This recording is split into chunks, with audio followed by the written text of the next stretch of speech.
Hello and welcome. You're watching Macros with Mythili, where we take a hard look at all the major macroeconomic issues facing the country. Today we're going to take a hard look at a very specific issue that at one level seems far removed from macroeconomics, but it has an issue which has huge macroeconomic implications. India's IPR, or Intellectual Property Rights regime, in the context of the US government's recent announcement to retain India on the priority watch list and not name us as a priority foreign country, which would then allow the US to impose trade sanctions on India. What was the provocation for the US Special 301 report, on the basis of which the US Trade Representative made this announcement? Is the US government being driven by the interests of MNC pharma companies that only want to protect their bottom lines, regardless of what it means for human lives? Is our IPR regime not WTO compliant? To discuss this, I am joined by Pradeep Mehta, Founder Secretary General of the Jaipur-based COTS that has been at the forefront of pioneering work in the area of trade, WTO and trade-related intellectual property rights, TRIPS, and GD Shah, Secretary General of the Indian Pharmaceutical Alliance, a group of research-based pharma companies. Welcome to the show, gentlemen. Pradeep, if I may just start with you, what does the US decision really mean? What does it imply in terms of Indo-US trade? Is it that the issue has only been put on the back burner temporarily, or is it once and for all sorted out? The action by the USTR is itself baloney, and it is plain and simple bullying for the point which you made, that it is the pharmaceutical companies which are pushing their government to put India on the priority watch list or what have you. Our IPR regime is fully compliant with the TRIPS agreement, and therefore we have really nothing to be afraid about. And why can't they raise a dispute in the WTO, which they are entitled to? Mr. Shah, Pradeep just talked about the USTR's actions being basically bullying of India. Now, IPR encompasses so many things, copyright, trademarks, patents, but it is the issue of pharma patent particularly that has brought this issue to the forefront. What exactly is it that US pharma companies have against India's patent regime in the context of pharmaceutical products? Essentially, what the US pharmaceutical companies want is that we have got one section 3D in the Patent Act, which does not permit second and third patent for the same molecule, unless the molecule gives significant enhancement in the efficacy, which means the treatment period or treatment cost is reduced. Now, second and third patent for the same molecule would mean the patent life will go up from 20 years to 25, 30, 35, 50 years. Now, is India ready, considering the burden of disease in the country and the resources that we have, that do we adopt this US regime of IPR in India? An answer obviously is no, that India fought for this in the TRIPS, and these flexibilities are given to all the TRIPS member countries, that they can define what is patentable. So this is one issue. Second issue is one compulsory license that India granted, because out of 15,000 patients, only 200 patients were being served by Bayer for an anti-cancer drug. And the cost of medicine was about $70,000 US, whereas an Indian company offered to make it available at 8,000 rupees, the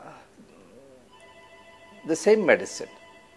Now, India had to choose between either letting people die because they could not afford the Bayer's medicine, or let an Indian company make it and provide it. Now, these are two critical issues on which the US pharma companies are bullying India through USTR. Pradeep, Mr. Shah just talked about how pharma companies are, pushing the US government into bullying India. Can you just tell us a little bit about WTO requirements under TRIPS, and what are the flexibilities that it allows countries in terms of their IPR regimes to be WTO compliant and yet look after their own domestic interests? Mythili, let's get into the history of TRIPS. The whole issue of intellectual property rights was brought into the trading regime in the year 1995 because of a push by the US pharmaceutical companies and, of course, the European pharmaceutical companies as well. And if you remove TRIPS from the WTO, then perhaps the US would walk out. But that's just to explain to you the significance of the TRIPS agreement. Having said that, the kind of negotiations which took place in drafting and crafting the TRIPS agreement, we had to put in a lot of safeguards. And these safeguards allows a country to take steps to deal with anti-competitive measures. So if you look at our patent laws or copyright laws, they are all WTO compliant. Secondly, the Doha summit, which was held in the year 2001, or is it 2000, had launched the Doha development round. And what also happened simultaneously was another declaration and an agreement on TRIPS and public health, which, to give you an example, is not only that India can manufacture any such drugs which are required in public interest to protect public health, but there was a special agreement at Doha to allow such countries which do not have manufacturing facilities to import such drugs from countries which can sell it to them, which can manufacture and sell it to them in a legally compliant manner. Mr. Shah, Pradeep was just putting the IPR regime in the context of TRIPS. But the fact is that pharma companies claim, and this is in some way genuine also, that they have to spend millions of dollars to discover a new drug. At the end of it, if their patent rights are not going to be protected, then where does that leave them? So how does one balance the interest of pharma companies and that of the public at large, particularly in poor countries where access to medicines, particularly life-saving medicines, is very critical? Look at the available evidence. 88% of the sales of multinational companies come from regions where only 18% of the population lives, that is America, Europe and Japan. They contribute 88% of sales. And where 82% of the population lives, which includes Australia, Africa, Asia, including China, India and Russia, they contribute only 12% of sales. Now, is their R&D cost covered by sale to 88%? And secondly, India has never been asking that we will not respect your intellectual property right. That's not the position. India's position is that in those drugs where if you do not introduce a differential pricing and make it affordable for people of India, India will be compelled to use this compulsory license. And as a result of this, what has happened in case of Bayer? Not only its total sales after the compulsory license in India has gone up, but NATCO, who has been granted a compulsory license, is also paying royalty to Bayer for people who could not afford Bayer's medicine. So, net, the innovative companies are not losers. Well, on that note, I'm afraid we have to slip into a very short break, but we'll be back very soon. Please do stay with us. You're watching Macros with Mythili. Welcome back to Macros with Mythili, where we're discussing the special 301 report of the USTR and what does it mean for India, particularly in the context of patents in the pharma sector. Pradeep, just before the break, you were speaking about how our IPR regime is entirely WTO compliant. And you also mentioned earlier that the US is taking unilaterally action. So tell me, why doesn't the US, if it has problems with our IPR regime, take us to the dispute settlement board? That is my first question. And my second question really is that why don't all the countries whose interests are also hurt by this gang up together against the US and act in their common interest? Well, Mythili, on your first question, why does the US not take it to the WTO dispute settlement machinery? Because legally there is no case. They would probably lose the dispute if in case they brought it forward. And on your second question about the kind of affected countries ganging up together could also happen in the event the US wants to bring a dispute in the WTO. But it's a very complex world. If you look at the US bilateral investment treaties across the world, about 130 of them have all TRIPS plus commitments. Even the existing Trans-Pacific Partnership Agreement, which they are negotiating with a large number of East Asia and other Asian countries, minus China, they are trying to push a tougher regime on IPRs, and that's one of the reasons why this will not happen. What I would suggest to the Government of India is to do a similar report. You don't, against the kind of barriers which the US is bringing against Indian exports. For example, on movement of natural persons, the new Immigration Act makes it difficult for even our software personnel to go into the US. I mean, we require to face the bully and to call the shots. I mean, in the sense that to call the bluff. And that is what I would like to suggest. Mr. Shah, before the break, we were talking about the two cases really that brought this entire issue to the front burner. And I think as far as the IPR regime in India is concerned, there are two particular clauses.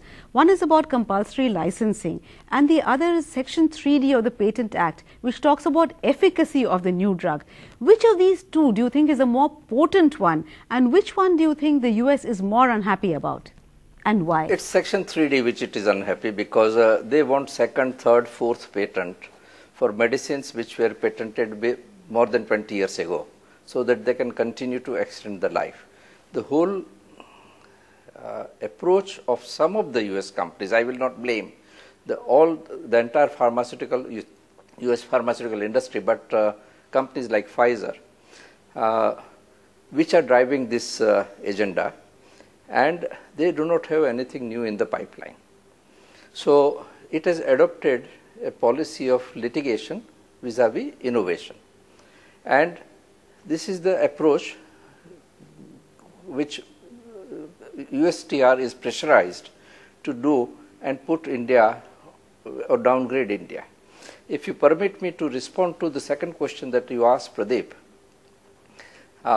India has been a soft country, and we do not realize our strength.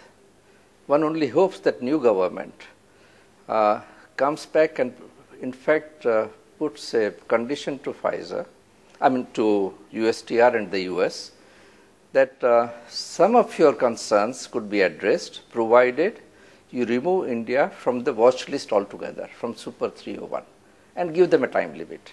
Because today, US needs India more than India needing US. If you look at the defense supplies to India, you look at their Boeings which are being supplied to India, the infrastructure investment which is coming from US, and US needs this market.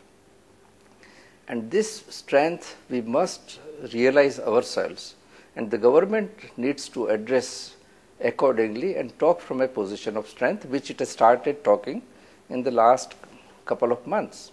If I can ask you a supplementary question on that, Mr. Shah, is evergreening of patents, is it an endemic problem with patents? And do other countries also have a similar clause like Section 3D? A few more countries, and the latest being Australia, which has passed an act which is raising the bar. The name of the act itself indicates that they've raised the patenting bar so that they do not grant such frivolous patents. The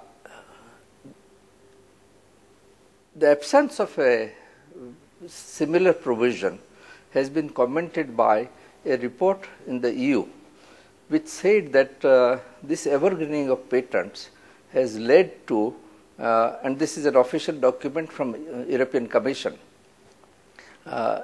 delayed the access to generic medicines, because then companies try to keep the patents alive for more than 20 years, as in the case of Glivec, for instance, in USA, with second and third patent, the Glivec monopoly would remain for 30 years. Now, this is a choice which India has to make, that do we want to allow this sort of patenting, or do we say we stick with our obligations under TRIPS, 20-year period, and if you can really improve a drug significantly, which can reduces the treatment period or treatment cost, sure, we can grant a second patent on that, but not merely because of some convenience of dosage or heat stable medicine. Pradeep, the shift in India's patent laws from process to product patent is quite old now, and in fact the entire thing about compulsory licensing etc. was tested during the times of the AIDS epidemic, when Indian pharma manufacturers exported in a huge scale to the African continent, and that time it seemed to pass muster. So why do you think this controversy has arisen now? Is it because US pharma interests are more fearful that our domestic pharma industry is becoming more competitive? That is one reason. I think you made the point. I mean, the US pharma sector is certainly very afraid of the kind of competition which they'll get from the Indian pharmaceutical sector. And the fact is that, as I said earlier, when negotiating the TRIPS agreement, there was a hard battle to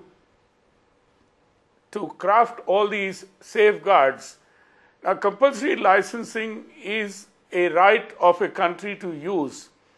Now, let me tell you, now, a lot of people do not know, but even the US has a law which allows compulsory licensing in the area of clean technologies. They have not used it, but that's another point. And we could, in theory, under the TRIPS agreement, we could also address the issue of accessing technology, and particularly considering the kind of impact which climate change is happening. So why only pharmaceuticals? In the event that there is a clean technology available somewhere which the seller is not willing to give on reasonable terms, or what we call fair, reasonable and non-discriminatory terms, then the government of India can also use the same safeguard to ensure that clean technology is available to Indian manufacturers to deal with problems of pollution and so on and so forth. Okay, so the US is clearly pointing a finger at us when it itself is quote unquote guilty of having the same provision on its books. But on that note, we'll slip into another short break, but please do stay with us. You're watching Macros with Mythili. Welcome back. You're watching Macros with Mythili, and we're discussing the entire US Special 301 report, particularly in the context of the pharma IPR regime. Mr. Shah, if I could ask you, we just discussed about compulsory licensing and Section 3D efficacy. Then how is it these same pharma companies seem to have gone along with the DPCO, the Drug Price Control Order? Why is it that they have no objections, quote unquote, to that? What explains this apparent inconsistency? Well, US is the only country in the world which has no formal price control, and this very concept they are not comfortable with. That's why they do not want any sort of price control in India. Now, India has only two tools. Either use compulsory license to create a competition, and competition will drive the prices down, or rely on price control so that medicines, particularly patented medicines, are available or accessible to the people who cannot afford it. And both of these US pharma companies are against these provisions in India. But at the moment they are focused only on the IPR. That's why they are not talking so much about, and India has also not taken action on pricing of patented products. Though committee has been there for last 7-8 years. That's why you are not hearing much about the pricing. Pradeep, as far as the Indian IPR regime is concerned, we were talking so far all along patents and pharma, but there are other US companies, and particularly companies like Boeing, Honeywell, in fact even Abbott Laboratories, which is a pharma company, which seem quite satisfied with the Indian IPR regime. In fact, their submissions to the USTR said that they were quite happy. So what explains this contradiction? Is it that the US corporates themselves are divided on the issue, and are pharma companies, is there a quiet battle going on between US corporates themselves? I think Dilip Shah pointed out that they look at India as a big market, and therefore I completely agree with Dilip Shah when he says that India needs, I beg your pardon, US needs India more than we need them, and therefore rightly so these three large corporates, including Abbott, which is a pharma company, has found the Indian IPR regime fair and reasonable. I think that proves the point. It's not a question of being divided. I think it's a question of what they see as their own potential, so that they at least do not rub the government of India on the wrong side. So at the moment, this seems to have been driven more by political interest, because the US government is wary of rubbing any new government that might come to power the wrong way. Would you agree with that assessment, Mr. Shah? And in closing, because we're near the end of our program, do you think our IPR regime needs to be recast in any way? And if so, what would you suggest is via media, so that we do not have these kind of tussles with the US? Let me first correct that it's not driven by political interest. It's driven entirely by commercial interest of a few corporations in the US, and even those corporations which are supporting India's IPR regime are also driven by their commercial interest. That's one. Secondly, if the USTR wants a dialogue with India, they must first remove even this rollover which they have announced, that we would review after 6 months in the fall of 2015. You can't hold a gun and say, now you negotiate with us. Sit down. There are few issues where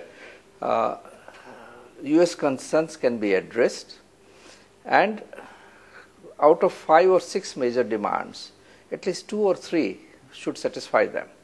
But US will have to accept the basic structure of Indian patent law, that compulsory license and section 3D, which prevents evergreening, cannot be compromised. And this is the only way to build on a strategic relationship between the two countries. Okay. Pradeep, so let me turn to you for the final word. Should we worry about this threat of an out-of-cycle review? And do you agree with Mr. Shah that there might be some sections where perhaps we could cede a little bit of ground to the US, or should we just, stick to our ground and say nothing doing, we are not going to change our IPR regime, you have more to gain from this, and we have a large poor population to worry about? What would your final take on this be? I don't think we need to do anything with our IPR regime, and the best is let the US challenge it in the WTO. And in the event that the dispute panel finds that some of the provisions in our IPR laws are violative of the provisions of TRIPS, then we can look into it. Secondly, Mythili, more importantly, US is also talking about entering into a bilateral free trade and investment agreement with India. So let's not forget that the US has much at stake. And if you ask me, it is the US which is more hungry for a bilateral treaty with India, in as much as the European Union is. Even the EU-India FTA is stuck on various issues, and one of them is on IPRs itself. So people do realize that, look, we are not a banana republic to be bandied about. I'm not worried about this USTR report of putting us on priority watch list and so on. And as I said earlier, I think India should produce a report on the US itself, not as a tit for tat, but the fact is that we do have a lot of unfair barriers which the US erects for our own exports. And that is when we can come to a common ground to start talking about resolving disputes or resolving differences among each other. Well, yes, I entirely agree with you. We are no banana republic, and though we can find common ground between the US and us, there is no reason why we should fear that the US can impose trade sanctions on us, because our IPR regime is entirely WTO compliant. So on that note, we come to the end of this program. Thank you so much, gentlemen, for joining me and sharing your views. Thank you also for watching. We'll be back next week, same time, with yet another edition of Macros with Mythili. Till then, it's thank you and goodbye from all of us at ET Now.